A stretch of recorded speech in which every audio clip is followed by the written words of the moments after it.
नमस्कार विद्यार्थी मित्रांनो, स्वागत आहे तुम्हा सर्वांचं महा एक्झाम पॉईंट आपल्या एज्युकेशनल यूट्यूब चॅनलवरती. तर मित्रांनो, आपला आजचा व्हिडिओचा भाग हा 20 आहे, ज्यामध्ये मित्रांनो आपण महाराष्ट्र BEd CET प्रवेश परीक्षा 2026-27 करता मित्रांनो आपण परीक्षा भूमिकाशी अतिशय महत्त्वाचे अतिसंभव प्रश्न आपण पाहत आहोत, ज्यामध्ये आपण आतापर्यंत सर्व टॉपिकचे महत्त्वपूर्ण प्रश्न पाहिलेले आहेत. जर मित्रांनो तुम्ही आपल्या चॅनलवर नवीन असाल आणि मागील व्हिडिओचे पार्ट पाहिले नसेल मित्रांनो, चॅनलला फटाफट सबस्क्राईब करून तुम्ही आपल्या चॅनलच्या डॅशबोर्डमध्ये जाऊन मित्रांनो संपूर्ण व्हिडिओ पाहून घ्या, कारण का तुमच्या येणाऱ्या CET परीक्षेच्या आपण संपूर्ण काही अतिशय महत्त्वाचे व अतिसंभव प्रश्न आपण कव्हर केलेली आहेत. तर आजच्या व्हिडिओमध्ये मित्रांनो आपण स्पेशली सामान्यांवरचे काही महत्त्वपूर्ण प्रश्न पाहणार आहोत. तर व्हिडिओला मित्रांनो शेवटपर्यंत आणि काळजीपूर्वक पहा, कोणताही प्रश्न तुम्ही मिस करू नका. तर सुरू करू व्हिडिओ आणि पाहू महत्त्वपूर्ण प्रश्न. यामधला आपला प्रश्न पहिला असा आहे, ब्रिटिश संसदेत निवडून आलेल्या पहिले भारतीय कोण होते? तर ब्रिटिश संसदेमध्ये निवडून आलेले, तर याचं उत्तर आहे ऑप्शन नंबर पर्यायचं क, जे की दादाभाई नौरोजी. तर सर्वप्रथम दादाभाई नौरोजींनी जे आहे स्वराज्याची मागणी आणि राष्ट्रीय मागणी मांडली होती, जी की 1906 मध्ये त्यांच्या अध्यक्षतेखालीच पहिल्यांदाच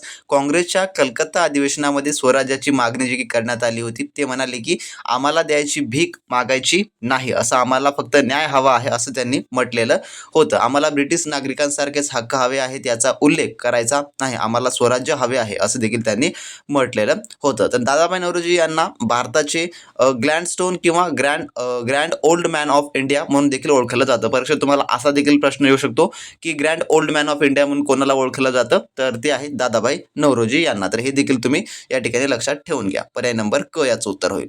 त्यानंतरचा प्रश्न दुसरा असा आपला आहे पुढचा, डिगबोई हे औद्योगिक शहर कोणत्या औद्योगिक उत्पादनासाठी जे की प्रसिद्ध आहे? तर डिगबोई हे शहर, तर याचं उत्तर आहे ऑप्शन नंबर पर्यायचं, जे की ड, तेल आणि पेट्रोलियम यासाठी हे प्रसिद्ध आहे. पर्याय नंबर जे की पर्यायचं ड उत्तर होणारं असेल. 4 नंबर, तर डिगबोई हे आसाम राज्याच्या ईशान्य भागात असलेल्या तिनसुकिया जिल्ह्यातील एक शहर आणि एक जे की औद्योगिक क्षेत्र आहे. पर्याय नंबर ड हे याचं उत्तर होईल. त्यानंतरचा प्रश्न आपला तिसरा असा आहे, कॅम्पचे आखात भारतातील कोणत्या राज्याजवळ आहे? जे की कॅम्पचे आखात, तर याचं उत्तर आहे ऑप्शन नंबर पर्यायचं ब, गुजरात. तर कॅम्पचे आखात हे गुजरातला लागून आहे. पर्याय नंबर याचं ब याचे उत्तर होणार असेल मित्रांनो. त्यानंतरचा प्रश्न चौथा आपला, द किस ऑफ लाईफ हे खालीलपैकी कोणाचं आत्मचरित्र आहे? तर याचं उत्तर आहे ऑप्शन नंबर पर्यायचं, जे की ड, इम्रान हाशमी यांचं आहे. द किस ऑफ लाईफ हे इम्रान हाशमी यांचं आत्मचरित्र आहे. ती त्यांच्या मुलाच्या आजाराशी कसे वागले याबद्दल यामध्ये जे की थोडक्यामध्ये त्यांनी लिहिलेलं आहे. त्यानंतरचा प्रश्न आपला पुढचा पाचवा, अलीकडेच बातम्यामध्ये दिसणारा INS सुरत म्हणजे काय? तर जे INS सुरत अलीकडचं बातमी आपल्याला पाहायला मिळालेला आहे, तर तो काय आहे? तर याचं उत्तर आहे ऑप्शन नंबर पर्यायचं ड, जे की एक गुप्त विध्वंसक आहे. तर 15 जानेवारी जे काही 2025 रोजी भारतीय नौदल 3 प्रमुख लढाऊ जहाजांना कमिशन देईल, जे की INS निलगिरी, INS सुरत आणि INS वाक्षीर. या INS सुरत हे प्रोजेक्ट जे की 15 विशाखापट्टणम क्लास स्टेल्थ डिस्ट्रॉयरचे चौथं आणि शेवटचं जहाज आहे. पर्याय नंबर ड याचं उत्तर होणार असेल. त्यानंतरचा 6वा प्रश्न, खालीलपैकी कोणते रसायन वातावरणातील ओझोन थराच्या क्षयासाठी जबाबदार आहे यापैकी? तर याचं उत्तर आहे ऑप्शन नंबर जे की पर्यायचं अ, क्लोरोफ्लोरिन कार्बन्स हे जे आहे थोडक्यामध्ये यासाठी जबाबदार आहे. पर्याय नंबर याचं अ या ठिकाणी जे की उत्तर जे आहे ते होणारं असेल. त्यानंतरचा प्रश्न आपला पुढचा जो की 7वा प्रश्न आहे, खालीलपैकी कोण हिंदी स्वराज्याचे लेखक होते? जे की हिंदी स्वराज्याचे, तर याचं उत्तर आहे ऑप्शन नंबर क, जे की महात्मा गांधी हे जे थोडक्यामध्ये होते. तर 1909 मध्ये महात्मा गांधींनी हिंदी स्वराज हे जे की लिहिलेलं आहे. त्यामुळे पर्याय नंबर याचं क उत्तर होणार असेल. त्यानंतरचा पुढील आपला प्रश्न 8वाचा आहे, आधुनिक पैशाच्या प्रकारामध्ये हे समाविष्ट आहे? तर खालीलपैकी या ठिकाणी आपल्याला निवडायचं आहे. अ आहे जे की विधान, कागदी नोट्स, ब नाणी, क सोन्याचे दागिने आणि ड आहे चांदीचे नाणी. तर यापैकी काय आहे? तर याचं जे उत्तर आहे ते आहे ऑप्शन नंबर पर्यायचं, जे की अ, म्हणजे की फक्त अ आणि ब हे जे आहे यामध्ये समावेश होतो. तर आधुनिक पैशांमध्ये चलन, कागदी नोटा आणि नाणी यांचा समावेश आहे. पर्याय नंबर याचं जे की अ अ हे उत्तर होणारं असेल मित्रांनो. त्यानंतरचा आपला पुढील प्रश्न जो की 9वा असा आहे, भारतीय संविधानाबद्दल खालीलपैकी कोणते विधान बरोबर आहे किंवा आहे का? तर पहिलं विधान आहे, उद्दिष्ट ठराव सरदार वल्लभभाई पटेल यांनी मांडला होता. दुसरं विधान आहे, डॉक्टर बाबासाहेब आंबेडकर यांनी कायदा मंत्री असताना मसुदा समितीचे अध्यक्ष म्हणून काम पाहिलं. खालीलपैकी कोणतं जे की योग्य आहे यापैकी आपल्याला सांगायचं आहे?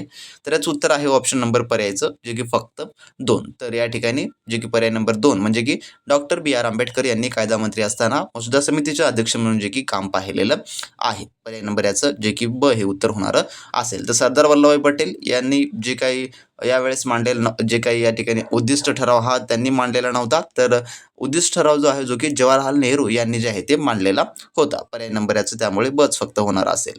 त्यानंतर 10वा प्रश्न आपला, वस्तू आणि सेवा विधेयकाचे कायद्यात रूपांतर करण्यासाठी कोणती घटना दुरुस्ती करण्यात आली यापैकी? तर याचं उत्तर आहे जे की पर्यायचं क 122वी घटना दुरुस्ती करण्यात आलेली होती वस्तू आणि सेवा विधेयकाचं कायद्यामध्ये रूपांतर करण्यासाठी. तर कधी, तर असं विचारला प्रश्न, तर जे की 2016 मध्ये ओळखलं जातं, परंतु 1 जुलै 2017 रोजी भारतीय राष्ट्रीय वस्तू आणि सेवा कर जे की हा लागू करण्यात आला होता. तर यापासून हे जे आहे जे की करण्यात आलेलं होतं. पर्याय नंबर क याचं उत्तर जे की होणार आहे.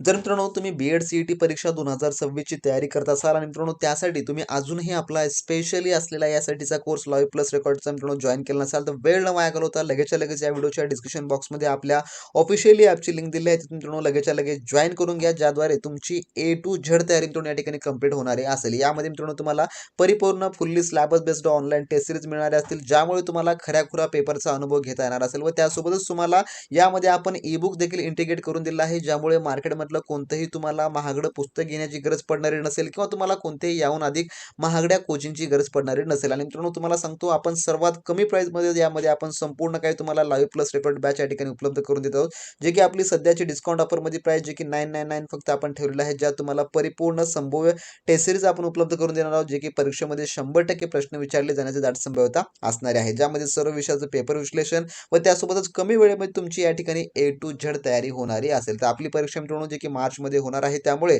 त्या मानाने आपण संपूर्ण काही या ठिकाणी तयारी करणार आहोत. त्यासोबतच तुम्हाला सर्व विषयाची ई-बुक उपलब्ध करून देणार आहोत, ज्यामुळे तुम्हाला पुस्तकीची या ठिकाणी घेण्याची अजिबात गरज पडणारी नसेल. तर मित्रांनो तुम्हाला जॉईन करायचं असेल तर लगेचच्या लगेच आपली ॲप्लिकेशन डाउनलोड करून घ्या. डिस्क्रिप्शन बॉक्समध्ये लिंक आहे आणि तिथून मित्रांनो तुम्ही BEd CETच्या परिपूर्ण तयारीसाठी मित्रांनो लागू शकता. आणि मित्रांनो तुम्ही घेतला तर डोळे झाकून तुम्ही तयारीला लागा. तुमचा स्कोर मित्रांनो हा तुमच्या मनासारखा येणारा असेल, त्यामुळे लगेचच्या लगेच जॉईन करा, चांगल्या तयारीला लागा मित्रांनो. तर ज्या विद्यार्थ्यांनी अजूनही आपली स्पेशली बॅच जॉईन केलं नसेल तर जॉईन करून घ्या. आणि जे विद्यार्थी इंग्लिशमधून BEd CETची तयारी करत आहेत त्यांच्यासाठी आपण स्पेशली टेस्ट सिरीजची बॅच लॉन्च केलेली आहे. आपल्या ॲपमध्ये तुम्हाला टेस्ट सिरीजच्या सेक्शनमध्ये मित्रांनो तुम्ही त्या ठिकाणी जी टेस्ट सिरीज आहे ती तुम्ही मिळवू शकता. आणि ज्या विद्यार्थ्यांना मराठी मीडियममधून देखील तयारी करत असेल त्यांना फक्त टेस्ट सिरीज हवा असेल तर मित्रांनो तुम्ही टेस्ट सिरीज देखील घेऊ शकता आपल्या टेस्ट सिरीजच्या बॅचमध्ये जाऊन मित्रांनो. तर लगेचच्या लगेच डाउनलोड करा, जॉईन करा आणि मित्रांनो चांगल्या उत्तम तयारीला लागा मित्रांनो. त्यानंतरचा प्रश्न 11वा असा आहे, खालीलपैकी कोणता विषय हा समवर्ती सूचीचा भाग आहे? तर समवर्ती सूचीचा म्हटलेला आहे, तर याचं उत्तर आहे पर्याय नंबर क, जे की लोकसंख्या नियंत्रण आणि कुटुंब नियोजन हा जो आहे समवर्ती सूचीचा भाग आहे. त्यानंतरचा प्रश्न 12वा, बातम्यामध्ये दिसणारा अल्बर्ट्रॉइस कोणत्या प्रजातीचा आहे? तर या ठिकाणी पर्याय नंबर याचं जे की उत्तर जे आहे क, फुलपाखरू या जो आहे प्रजातीचा आहे. तर ईशान्य मान्सूनच्या प्रारंभासोबतच पूर्व घाट आणि मैदानी प्रदेशातून पश्चिम घाटाकडे फुलपाखराचे स्थलांतर ही वार्षिक घटना आहे, जी या वर्षी सरासरीपेक्षा जे की कमी होते. पर्याय नंबर क याचं उत्तर त्यामुळे होणार असेल. त्यानंतर प्रश्न 13वा, आपल्या संविधानाच्या प्रस्तावनेत यापैकी कोणता शब्द मूळतः उल्लेख नव्हता? तर मूळतः उल्लेख नव्हता असं म्हटलेलं आहे, तर पर्याय नंबर याचं ब, जे की धर्मनिरपेक्ष या ठिकाणी याचं उत्तर होणार आहे. तर मूळतः हा शब्द नव्हता, परंतु मूळ अधिनियमात मांडल्याप्रमाणे राज्याचे वर्णन सार्वभौम लोकशाही प्रजासत्ताक असे केले गेले होते, ज्यासाठी धर्मनिरपेक्ष आणि समाजवादी हे नंतर शब्द जे आहे आणीबाणीच्या काळामध्ये 42व्या घटना दुरुस्तीमध्ये जे की बंदीभाव संसदेनं जे की मंजूर केलेलं होतं. पण पर्याय नंबर याचं ब हे उत्तर होणार असेल. त्यानंतरचा 14वा प्रश्न, खालीलपैकी कोणी त्यांच्या कामात फाळणीबद्दल लिहिलेलं नाही? तर कोणी जे आहे, तर याचं उत्तर आहे ऑप्शन नंबर पर्यायचं ब, जे की बंकिमचंद्र चट्टोपाध्याय, तर याचं उत्तर होणार असेल. त्यानंतरचा 15वा प्रश्न, भारतीय संसदेमध्ये खालीलपैकी कोणते विधान खरे नाही? तर खरे नाही असं म्हटलेलं आहे, तर याचं उत्तर आहे ऑप्शन नंबर ब, जे की आपल्या व्यवस्थेत संसदेला प्रचंड अधिकार आहेत, कारण ती मंत्र्यांचे प्रतिनिधित्व करत जे काही मंत्र्यांचं प्रतिनिधित्व आहे म्हणून. पर्याय नंबर याचं जे की ब हे उत्तर होणार असेल. त्यानंतरचा आपला पुढील प्रश्न जो की 18वा प्रश्न आहे, एका सामान्य न्यूरॉनमध्ये आवेगाची दिशा अशी असते, जे की कशी असते? तर याचं उत्तर आहे ऑप्शन नंबर ब, जे की डेड्रॉन ते ॲक्सॉन ही आहे थोडक्यामध्ये अशी असते. त्यानंतरचा आपला पुढील 17वा प्रश्न, शेती हा अर्थव्यवस्थेचा कोणता क्षेत्र आहे? शेती कोणता आहे? प्रथम, द्वितीय, तृतीय कोणता आहे? तर याचं उत्तर आहे ऑप्शन नंबर अ, जे की हा प्राथमिक क्षेत्र आहे. त्यानंतरचा आपला पुढील प्रश्न जो की प्रश्न पुढचा 18वा आपला काय म्हणतो, भौगोलिक परिभाषेत बेटांच्या समूहाला किंवा जवळ स्थित असलेल्या साखळीला काय म्हणतात? काय म्हटलं जातं? तर याचं उत्तर आहे ऑप्शन नंबर पर्यायचं ब, जे की द्वीपसमूह असं जे आहे ते म्हटलं जातं. त्यानंतर आपला पुढचा प्रश्न असा आहे जो की 19वा, भारताचा निर्यात आणि आयातीचे कॅनलायझेशन्स करण्यासाठी खालीलपैकी कोणत्या संस्था जबाबदार आहेत यापैकी? तर यामध्ये पहिलं आहे विधान mineral and metal trading corporations, दुसरा आहे एक्झिम बँक, तिसरा आहे स्टेट ट्रेडिंग कॉर्पोरेशन आणि चौथा आहे भारतीय अन्न महामंडळ. तर यापैकी कोण? तर याचं उत्तर आहे ऑप्शन नंबर जे की पर्यायचं यामधलं जे की फक्त आणि फक्त एक ज्यामध्ये आहे. पर्याय नंबर जे की एक याचं उत्तर होणारं असेल. 1 आणि 3 यामध्ये आपण पाहू शकतो. तर पर्याय नंबर याचं क जे की उत्तर जे आहे ते होणारं असेल. म्हणजेच कोण कोण आहेत यामध्ये? तर यामध्ये जे आहे mineral and metal trading corporation आणि स्टेट ट्रेडिंग कॉर्पोरेशन हे जे आहे यामध्ये जो की आहेत. त्यानंतरचा प्रश्न आपला 20वा, भारतीय संविधानातील कोणत्या कलमात राष्ट्रपती राजवट लागू करण्याबाबत माहिती आहे? तर यापैकी कोण्या कलमामध्ये आहे? तर याचं उत्तर आहे ऑप्शन नंबर जे की ब, कलम 356 अन्वये जे की आहे. त्यानंतर आपला पुढील प्रश्न जो की प्रश्न पुढचा, खालीलपैकी कोणती जोडी चुकीची आहे? तर चुकीची जोडी या ठिकाणी आपल्याला सांगायची आहे. तर याचं जे उत्तर आहे ते आहे ऑप्शन नंबर पर्यायचं ड, जे की एम.एस. सुबुलक्ष्मी बासरी ही जी जोडी आहे थोडक्यामध्ये चुकीची आहे या ठिकाणी. म्हणजे पर्याय नंबर ड याचं उत्तर होणारं असेल. त्यानंतरचा 22वा प्रश्न, सूर्याव्यतिरिक्त पृथ्वीच्या सर्वात जवळचा तारा कोणता आहे? तर सूर्याव्यतिरिक्त, तर याचं उत्तर आहे ऑप्शन नंबर पर्यायचं अ, जे की प्रोक्सिमा सेंटोटरी हे जे आहे थोडक्यामध्ये सूर्यानंतर जे की पृथ्वीच्या सर्वात जवळचा तारा आहे. तर 1915 मध्ये रॉबर्ट इनेस यांनी याचा शोध जे आहे ते लावलेला होता. ते पृथ्वीपासून फक्त 4.2 प्रकाश वर्ष एवढं दूर आहे. म्हणून पर्याय नंबर याचं अ हे उत्तर होणारं असेल. त्यानंतर आपला 23वा प्रश्न, खालीलपैकी कोणता आजार दोषपूर्ण जनुकामुळे होतो यापैकी? तर याचं उत्तर आहे ऑप्शन नंबर पर्यायचं ब, जे की हिमोफिलिया हा जो आहे आजार जो की होतो. त्यानंतर आपला पुढचा प्रश्न जो की काय म्हणतो पहा 24वा, भारतातील कोणत्या राज्यात सर्वात जास्त घनदाट जंगले आहेत? तर याचं उत्तर आहे ऑप्शन नंबर क, जे की मध्य प्रदेश या राज्यामध्ये आहेत. त्यानंतरचा आपला पुढचा प्रश्न, खालीलपैकी कोणते गरिबीवर थेट हल्ला करण्याचा धोरणाचा भाग नाही यापैकी? तर याचं उत्तर आहे ऑप्शन नंबर पर्यायचं ब, जे की कुटुंब नियोजन कार्यक्रम हा जो आहे थोडक्यामध्ये याचा भाग नाही. त्यानंतर 26वा प्रश्न आपला, भिलाई स्टील प्लांट कोणत्या राज्यात आहे खालीलपैकी? तर याचं जे उत्तर आहे या ठिकाणी जे की पर्याय नंबर डी हे होणार असेल ड, छत्तीसगड. छत्तीसगड या राज्यामध्ये आहे भिलाई स्टील प्लांट. त्यानंतर आपला 27वा प्रश्न, खालीलपैकी कोण जे काही बुद्धांची पालक आई होती? तर पालक आई या ठिकाणी म्हटलेलं आहे गौतम बुद्धांची. तर याचं उत्तर आहे पर्याय नंबर ड, जे की महाप्रजापती गौतमी हे जे आहे थोडक्यामध्ये होते. तर महाप्रजापती गौतम ही बुद्धांची पालक माता होती, परंतु खरी आई ही कोण होती? तर महामाया ही होती. पर्याय नंबर ड हे याचं उत्तर होणारं असेल. त्यानंतर आपला 28वा प्रश्न, राज्यातील गोशाळा चालवण्याच्या खर्चासाठी कोणते राज्य कर योजना लागू करणार आहे? कोणते राज्य जे आहे कर योजना? तर याचं जे उत्तर आहे ते आहे ऑप्शन नंबर जे की पर्यायचं क, मध्य प्रदेश हे जे आहे जे की लागू करणार आहे. त्यानंतरचा आपला पुढचा प्रश्न जो की काय म्हणतो, भारतीय राष्ट्रीय काँग्रेसची स्थापना जे की कोणत्या वर्षी झाली? तर भारतीय राष्ट्रीय काँग्रेसची स्थापना या ठिकाणी विचारलेलं आहे. तर याचं जे उत्तर आहे ते आहे ऑप्शन नंबर पर्यायपैकी अ, जे की 1885 मध्ये 28 डिसेंबर 1885 ला जे आहे भारतीय राष्ट्रीय काँग्रेसची स्थापना झाली.